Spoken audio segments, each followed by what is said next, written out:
বিসমিল্লাহির রহমানির রহিম। আজকে আমি আলোচনা করব হলো ব্যাংকের শ্রেণীবিভাগ নিয়ে। ব্যাংকের শ্রেণীবিভাগটাকে কয়েকটা ভাগে ভাগ করা হয়েছে, এটা আমরা পূর্বের ক্লাসে আলোচনা করেছি।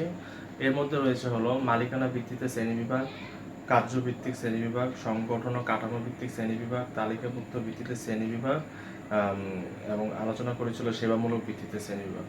মালিকানা ভিত্তিক শ্রেণীবিভাগটাকে আবার কয়েকটা ভাগে ভাগ করা হয়েছে। একটা হলো সরকারি ব্যাংক, একটা হলো বেসরকারি ব্যাংক, একটা হলো সরকারি বেসরকারি যৌথ মালিকানা দিবেন, একটা হলো স্বায়ত্তশাসিত ব্যাংক।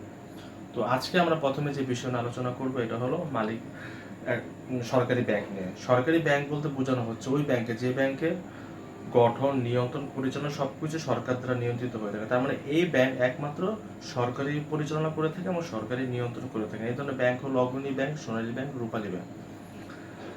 এখন আমরা আলোচনা করব হলো বেসরকারি ব্যাংক। বেসরকারি ব্যাংকগুলো মূলত পরিচালনা করে থাকেন হলো কোনো ব্যক্তি বা প্রতিষ্ঠান অথবা যৌথ মালিকানা ভাবে এই ব্যাংকটা পরিচালনা করা হয়ে থাকে। এই ধরনের ব্যাংকগুলো গঠন, মূলধন, পরিচালনা সকল কিছুই কোনো ব্যক্তি বা প্রতিষ্ঠান বা যৌথ মালিকানা ভাবে তারা নিয়ন্ত্রণ করে থাকেন। এই ধরনের ব্যাংকগুলোর ভিতর রয়েছে ইসলামী ব্যাংক, সোশ্যাল ইসলামী ব্যাংক, শাহজালাল ইসলামী ব্যাংক, এরপর রয়েছে হলো ডাচ বাংলা ব্যাংক, এরপর রয়েছে হলো মার্কেন্টাইল ব্যাংক, এছাড়া আরও অনেক ধরনের ব্যাংক রয়েছে। এখন আমরা আলোচনা করবো হলো সরকারি ও বেসরকারি যৌথ মালিকানাধীন ব্যাংক। সরকারি ও বেসরকারি যৌথ মালিকানাধীন ব্যাংক বলতে বোঝানো হয়েছে এটা সাধারণত ওই ধরনের ব্যাংক যে ব্যাংকের মালিকানা সরকারের একটা অংশ থাকে এবং ব্যক্তিগত বা যৌথ মালিকানাধীনভাবে অংশ থাকে, অর্থাৎ উভয়ভাবে সরকারি এবং বেসরকারি উভয়ভাবে ব্যাংকটা পরিচালনা করা হয়ে থাকে।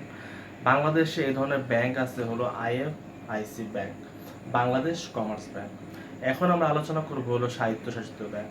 স্বায়ত্তশাসিত ব্যাংক বলতে ওই ব্যাংকে বোঝানো হয়েছে যেখানে সরকারের বিশেষ আইন বলে এই ব্যাংকটা পরিচালনা করা হয়ে থাকে এবং এই ব্যাংকের নিয়ন্ত্রণ, পরিচালনা, গঠন তো সরকারের একটা বিশেষ আইন বলে এবং বিশেষ নীতি নির্ধারণ দ্বারাই ব্যাংকটা পরিচালনা করা হয়ে থাকে। এই ধরনের ব্যাংক হলো বাংলাদেশ আছে হলো বাংলাদেশ ব্যাংক ও বাংলাদেশ কৃষি ব্যাংক।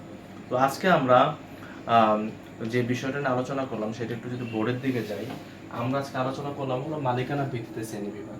সেখানে আমরা আলোচনা করেছি হলো সরকারি ব্যাংক নিয়ে, আলোচনা করেছি হলো বেসরকারি ব্যাংক নিয়ে, আলোচনা করেছিল সরকারি বেসরকারি যৌথ মালিকানাধীন ব্যাংক নিয়ে, আমরা আলোচনা করেছি হলো স্বায়ত্তশাসিত ব্যাংক নিয়ে। তো আমরা পরবর্তী ক্লাসে ব্যাংকের শ্রেণীবিভাগে আরো কিছু গুরুত্বপূর্ণ বিষয় আছে ওগুলো নিয়ে আলোচনা করব। তো ধন্যবাদ, এই পর্যন্ত আপনারা ভালো থাকুন। আসসালামু আলাইকুম।